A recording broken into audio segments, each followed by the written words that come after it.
Dragon Age is probably one of my favourite game series of all times, but did you know that there are 6 novels that go perfectly alongside each game? The first book is called The Stolen Throne, and it's written by David Gaider, who's one of the original writers of the Dragon Age series, and it follows familiar cast of characters including King Maric and Loghain. If you know, you know. This acts as a prequel to Dragon Age Origins, and it's followed by The Calling. The Calling is also a prequel to Dragon Age Origins, taking place after The Stolen Throne, also written by David Gaider, and it follows again some familiar characters.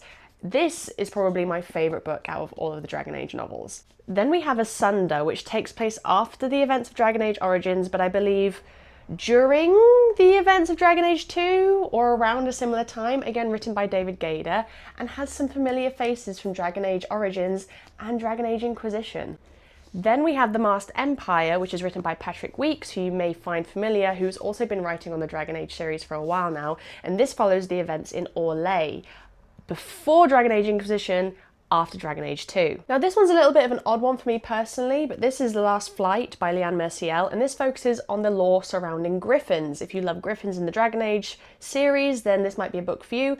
Personally, it's my least favourite, but it skips a lot of timelines and covers Grey Wardens and Blights and all some really cool stuff. And lastly, we have Dragon Age Tevinter Nights, and this has a whole cast of writers that will seem familiar across the Dragon Age franchise. This is a collection of short stories in between the events of Inquisition and Veilguard. Now, this is probably best to be read before Veilguard because it has some great lore about some of the characters and some of the history between Inquisition and Veilguard, and honestly there's some great short stories in here that I adore. If you want to know more about these books or my recommended reading order, you can check out my video up on YouTube. It's quite old now, but I think it's still relevant. And also, if anybody knows where I can get the special edition of The Last Throne, let me know, because I've been looking for years and I cannot find it or get my hands on it. So definitely worth reading these if you love the Dragon Age series.